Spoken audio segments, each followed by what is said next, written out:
let's go ahead and get into the information here. The Big Ten Maps commercial has been redone, and Big Ten fans are ecstatic about it, right? I know I am. I'm super happy about this. This commercial came out in 2014 when Rutgers and Maryland were added to the conference. That was a big step when you added those two to the conference. Obviously, not as big as now because you didn't have the elite football programs in those two that you have in like Oregon and the blue blood of USC and what Washington can be when they're on the up and up, and UCLA, who has had good sports accomplishments in the past, but I think they're much more on the basketball side rather than on the football side. I don't mean to disrespect that football program, but I think UCLA fans would agree the history is much more there in basketball than it is in football. So super excited to be welcoming these teams, and I'm super excited they are now in the Big Ten Maps commercial. It's been remade, and these four teams are in it. Now, Tony Petitti hinted to this at Big Ten Media Days. He was kind of asked a little bit about the commercial, and he essentially said, "We've heard you, and we're working," which made us believe, oh, maybe sometime during the season this will be released. Nope, on August 2nd, when everybody has Oregon, UCLA, USC, and Washington officially added to the Big Ten, where you get the official commercial. Love to see it. Of course, I made my version on JR's rankings where I included the inflated duck on all the water. However, the Big Ten didn't think to do that, even though Dan Lanning said he wanted the duck to come with him to every away game. So I did that on my channel, but we're not going to use that one because unfortunately the duck does block out a few things that I want to make sure we point out. So basically what I want to do is I want to give you proof on why this commercial is so great. Why I wouldn't say perfect, because I think there are some things here and there that maybe they could have added, but it's a fantastic commercial. It hits you in the feels. If you are anybody who has been to one of these universities, they most likely popped up something that had an impact on the tradition of that university, maybe why you went there, something that, points out the football program because they have all the stadiums there as well. So overall, I mean, this is just such a great commercial that points out so many different things about each university. We're not going to go too in depth in every single one, but I do want to highlight what has been pointed out in this commercial because I think it deserves it. And I think we got to commend Tony Petitti in the Big Ten that they worked on this, get this done. And we are truly going to be in for a treat when we see this commercial during football games, basketball games, all these different things this season, and hopefully beyond as well, because this commercial has lasted 10 years. They've remade it, and I hope we see more of it. So let's go ahead and start with the commercial. And I've taken the sound off because I can't exactly not have copyright. If you remember, the first commercial started with I'm going to put myself down here so you get a full view. Started with the Rose Bowl. That is not the case here. We don't get the Rose Bowl here at the beginning. I believe this is American Border Peak, the mountain at the border of America and Canada, the United States of America and Canada. I'm not for sure. If you have a different idea, please let me know, but that would be my best guess. And then from there, we immediately go to Washington. Washington pops up, and you're going to get a lot of the traditions of Washington there. You have the cherry blossom trees. That's obviously a huge piece of Washington. They took those trees and they put them on the Washington's campus. The signature Yoshino cherry trees. They're nearly 90 years old and were originally set in a grove at the Washington Park Arboretum in early 1962, and the university transplanted those trees. They transplanted them, brought them over into the campus. This was a nice touch for them to put those on there. This wasn't something I was super familiar with Washington. Obviously, I've not been to the Washington campus. I did not go there. However, looking through their website, figuring things out, this is definitely something they're proud of and definitely something that needed to be recognized, and I'm glad that they did. The campus, they're highlighting certain aspects of it. Washington is very proud of their 19th century buildings and how historic those are, how they preserve that history. So you see a little bit of that there in the with the cherry trees there, and then of course the Space Needle. I mean, how could anybody not have the Space Needle and Husky Stadium? It's just it's a fantastic piece there. It wouldn't be Husker Stadium, that'd be Nebraska. It's not actually their name, but Oh, and how could you forget Mount Rainier up there to the left of the W? Fantastic for Washington. You have a little bit of Seattle. You have a little bit of, if you're going to go to Seattle, you're going to make sure you go to Mount Rainier. I walked the trek, the hike or whatever, up to the top of Mount Rainier. It was just the regular walking one. I didn't go up to the full tippy top, but it was a nice piece to be able to do that, and I enjoyed it. So Seattle, great city, been on top of the Space Needle or at the top of the Space Needle, and it's just fantastic. And I'm so glad that they put the detail in that here. Then we go over to Oregon, and Oregon has, of course, Mount Hood there for them. They have their football stadium. In addition to that, they have Knight Campus. They're highlighting that, which, football or Oregon, you think of Nike, you think of Knight's campus, obviously named after Phil Knight. And then the giant version of the Ducks mascot there in the very middle. I mean, how could you not, right? This duck has been everywhere. This duck has been doing everything. It's an aspect of Oregon that I've really enjoyed since they've joined the conference. I like their kind of playful attitude with this and having fun with it. And I appreciated that Matt Rule had some fun with it too. Even when he comes into the press conference for Nebraska, he's having fun with it as well. So, the duck doing all those things, very, very interesting. All right, then we make our way down to UCLA and USC, and they kind of combine them together here. You see UCLA pop up first, but then right after that, you see USC next to them. Really, making true what Deshaun Foster said. We are in LA right next to with USC there in LA. Very very fun for them to put those two together. And Deshaun Foster, who would have known? He was a visionary for what they were going to do with the commercial. You have the Hollywood lights in there. You have the 42 statue symbolizing the UCLA alum Jackie Robinson, who emerged from there. Excellent thing to put into here. I love that. I love that aspect of the detail. The Santa Monica Pier is also displayed alongside the skyscrapers in downtown Los Angeles. Really, really good stuff here. You have the USC Trojan there in the middle of the stadium. You love that aspect. And you do have some of the Rose Bowl there on the front of the UCLA stadium as well. So obviously not as prominent as it once was. The Rose Bowl has kind of lost its connection to the Big Ten over the years with the playoffs and things. And this is exactly what I said would happen when we talked about state or bowl games incorporated into the playoffs. People don't care about the bowl games nearly as much anymore because all they care about is the playoffs. And if you separated those bowl games from the playoffs, there would still be a little bit of the fondness there. But of course not. We had to put all of these major bowl games that have so much history into the playoffs. And now it doesn't matter who won the Rose Bowl. It doesn't matter the history of the Rose Bowl because it's no longer Big Ten, Pac-12.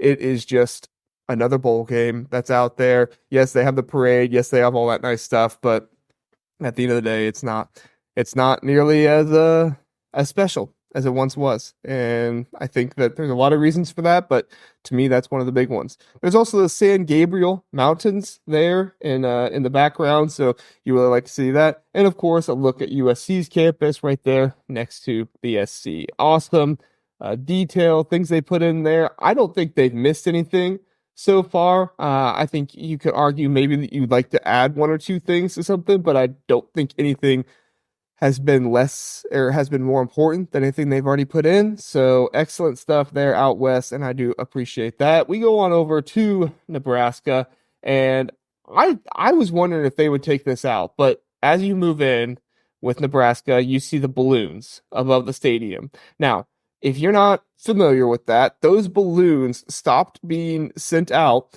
in Memorial Stadium in 2016 because a Nebraska man filed a lawsuit against the university claiming the balloons posed a health hazard to young children and wildlife after they returned to the ground. Nebraska student government in November of 2016 voted to end the tradition. Although they don't oversee the game day events, they voted and they listened. And so 2016, we no longer saw the balloons being raised up after that crazy thing. That's just, it was a cool tradition for Nebraska. However, I think this Nebraska man was probably right. There's probably some issues with wildlife, environment, whatever it might be with launching all those balloons up there. However, they had fun with it for a while as they could. The Husker legacy statue is also there. We go ahead a little bit more.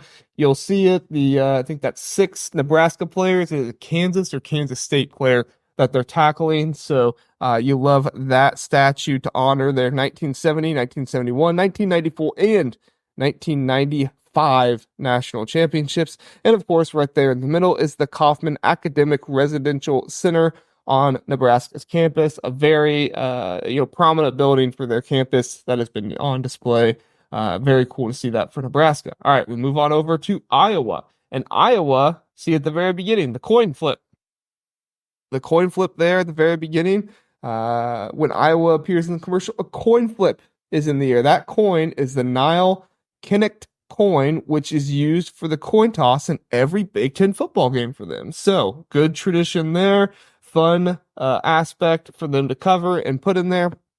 In addition to that, there's also the Steel Hawk statue right next to that coin, a playbill for the play, a streetcar named Desire, which was made by Iowa alum Tennessee Williams. Funny that a guy named Tennessee went to Iowa. And then there's also the old Iowa Capitol building, which is featured in the school's campus. So you like to see all that included. And like I said before, I mean, this is all stuff that if you went to this school is going to bring back memories, whether it was a football program or whatever else. No football stadium here. I don't think I'm missing that. No football stadium there.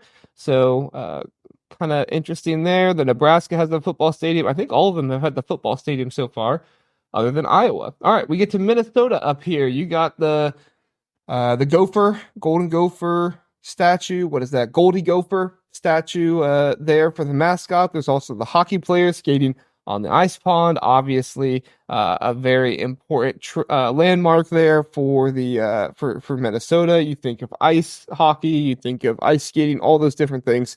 With Minnesota, a men's and women's hockey powerhouse there. The Spoon Bridge and the Cherry statue also appear there. That was actually where I put my duck.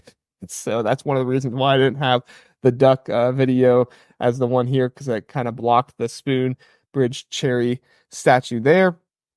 And then the skyscraper scene in downtown Minneapolis, again, giving you that city feel because it is in the middle of Minneapolis, that city, that piece of it there. I mean, that is just that's what you get when you go to Minnesota, right? So this is all stuff that you're going to remember, that you're going to be fond of as somebody who went there. Wisconsin, we get over to Camp Randall. Now, I want to play this for you, and I'll do my best to stop it so we don't keep going on. But look at Camp Randall. The stadium right there pops up first. Look at Camp Randall, and look at what they have it doing. Up and down, jumping up and down.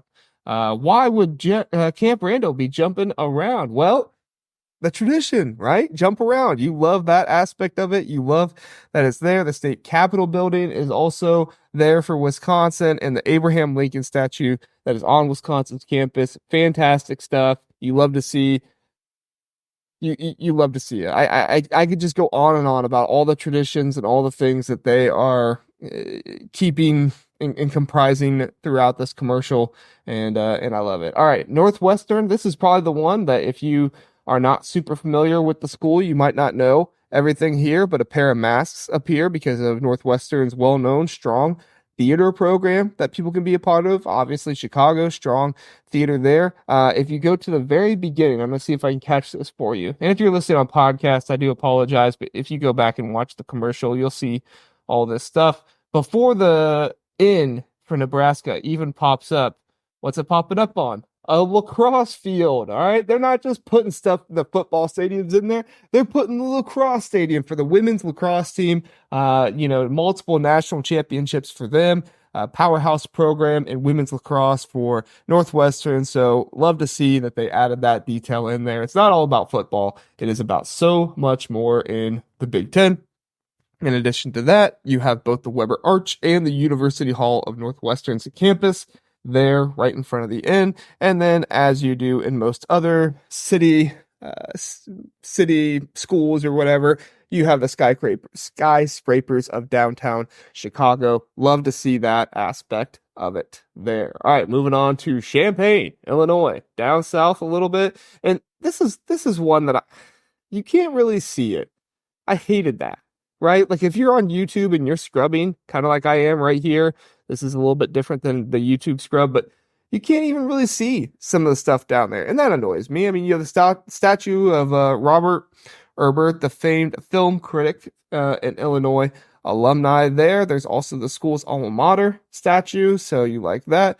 The campus is shown slightly in there, and then and forgive me, I'm probably going to botch this pronunciation, Follinger Auditorium there at the bottom. So, I mean, if I was an Illinois fan, I'd feel like I kind of got gypped in this commercial a little bit. I hate to say that because I do love the commercial so much, but this was definitely an area that they could have improved. You don't really get much of a feel for Illinois. It's kind of like you're going from Northwestern to Purdue and Illinois just pops up for a second. I mean, watch this through from Northwestern to Purdue. Illinois pops up down there, and then you kind of get a little bit of a dip, but it's just not very much. I would have liked to see the camera angle change maybe a little bit to get a little bit more of that, but what are you going to do? It is what it is. All right. Purdue, several features. Excuse me. The several features on Purdue's campus are included in the commercial, such as the Boilermaker Special and the Boilermaker statue. So you see those pop up there. And then, of course, wouldn't be Purdue if you didn't have some Neil Armstrong in there. You have an unidentified NASA astronaut. I think everybody can assume that's an ode to the Purdue alum Neil Armstrong, the first ever person to walk on the moon, unless you don't believe that happened, which who am I? Who am I to judge if you don't believe that happened? Let's move on. Indiana has some good stuff pop up there. What they did with Indiana is really probably what they should have done with Illinois. Indiana still had a little bit of the center shot there. Now, they do kind of cut away before you see all the banners pop up. So you don't get all that. It kind of goes to the bottom right-hand corner. But still, you have Indiana there in the shot a little bit. I would have liked to see the Indiana stuff pop up a little bit more, but that's just me. The sample gates on Indiana's campus are prominently shown in the commercial. You see those right away. Other buildings on the school's campus are also there. And then the huge one, the 5 national championship banners won by the school men's basketball team also hang in the air. And let me tell you what, they're prominent in Assembly Hall, so they might as well be prominent on this commercial too. So excellent for them. And then we get up to Michigan State, and Michigan. I kind of feel like Michigan State got gypped a little bit here as well. The Spartan statue being the most prominent, and then the Bowmount Tower is also featured. You got the two there, but it kind of sits behind the the Northwestern towers of Chicago there, the skyscrapers. So I don't know. Maybe Michigan State fans would have liked to see a little bit more, but at the end of the day, those are still two prominent pieces on your campus that you're gonna remember. Michigan, they got some special treatment here. Michigan fans should be very happy with what they had happen to them, but I will say there's one thing that I would not be happy with if I were a Michigan fan, personally. This is just me. The cube on Michigan's campus is there. All right, so you like to see that. The cube right there in between. It's kind of hidden a little bit. You have to look maybe a second time to really see it when the commercial's going through. And then the big house, the Go Blue flag is flying over. Where is the M Club supports you at the bottom, right? That was one of the first things I saw when I saw this commercial. I was like, okay, you have the Go Blue banner. That's awesome. That is such a tradition, a trademark for every Michigan football game. But where's the M Club supports you? I don't know. Did they stop doing it? I didn't think they did, but they stopped doing the balloons and so they still have that there. So I don't know. I guess at the end of the day, it's probably not that big of a deal, but to me, I'd want it there. It's a part of the banner. It makes it a little bit unique, but I don't know. I would want it there. The commercial also shows Detroit with the Spirit of Detroit statue there. So you like to see that for Detroit. And then the GM Renaissance Center being shown as well there in the back around the water. Excellent features there. Michigan fans, like I said, even though you didn't get the M Club supports you, still a good piece there. All right, Ohio State. You got the OHIO people right there. You have Ohio Stadium. They didn't really do all that much for Ohio State, which is fine. It is what it is, but Script Ohio, I would have liked to see Script Ohio maybe made out on the field by people instead of written up in the air like that. I mean, I'm nitpicking here. Maybe it's not that big of a deal, but personally, I would have liked to see that. You see the blimp over the stadium, which I'm not sure if everybody is aware of that tradition. You can go look that up with the pilots and the Goodyear blimp and stuff like that in Akron. But I don't know. It's fine. The OHIO people there in Ohio Stadium totally makes sense. I do think that Columbus is probably on the same level of cities as some of those other ones that got their cities featured, but that's just me. It's not like it's some school that's out in the middle of nowhere like it kind of looks like here. But anyway, move on to Penn State. Penn State, the Nittany Lions, and theirs kind of shows up with everybody else. You can kind of see stuff as everybody else goes. But I did think they did a good job here. The Nittany Lions Shrine is there, seen on the school's campus. It is prominently shown for them. You like that? The other parts of the school campus are shown there as well. And then you got to wait a little bit to see the last part there. But as the commercial transitions out of Penn State, you can see the love sign. You can kind of see it back there before Maryland pops up, but not super well. But you do see the love sign and the Liberty Bell in Philadelphia. Those pop up as well. We'll get a little bit of a better shot of the Liberty Bell here in just a minute. And then Maryland, you have a pair of statues for them. Let's see, the statue of the mascot, Tostado. It's not Tostado. I don't know. Maybe Maryland fans can help me here. I don't know what that helmet is on top. Is that supposed to be a biker helmet? Like, it's certainly not a football helmet. I don't know. Maybe there is something going on there that I'm not aware of, but I would love to know if there's some kind of tradition there. Maybe this is one of those deep cuts that I just don't know about. Or maybe they just put a helmet up there and it's kind of like, why'd you put a helmet on top of Testudo? But I don't know. That's just me. Help me out. Let me know in the comments if you know what that helmet is all about. And then the commercial also shows the Capitol building and the Washington Monument. Oh, sorry, an alumni, Jim Henson, next to Kermit the Frog. Very, very interesting there. Very cool to see the history of Maryland there. I just want to know what that helmet's about. That's one of the only things I don't really know about super well. And then you see the Liberty Bell here as you kind of transition from Maryland over to Rutgers, the final school in it. You have Rutgers displaying a lot there on the edge. You see the Jersey Shore. You see Gillen's Wonderland Pier in Ocean City is the first thing that pops up there with the Ferris wheel and everything else. The sign that reads birthplace of college football pops up on Rutgers campus. I love that. So many people disrespect Rutgers, but it is the birthplace of college football. You would think college football was birthed down in the South or something like that, but the sign, the birthplace of college football, I love that. And then obviously a bunch of famous buildings. You're making sure you get New York in there with New Jersey, the Statue of Liberty, a Wall Street sign, Empire State Building, One World Trade Center, Yankee Stadium making its appearance in the Rutgers, and then NASDAQ screen seen in Times Square. All of this, and then of course, keep zooming out, and you see everyone there. You see USC, UCLA in the back, Oregon, Washington back there, Minnesota as well, and everybody there in the middle. That is the Big Ten Maps commercial remade for you, including all of them. And that's me breaking it down for you. So I love that they added all of that in there. And if there's anything I got wrong, please let me know. I would love to be educated. I feel like I did enough research and I feel like I did a good job. But if there's anything that maybe I didn't expand on enough that you want to expand on, please put it down in the comments. But I'd love to hear you all's thoughts. Very cool stuff there. I'm very glad that they were able to put all that in there. So fantastic stuff.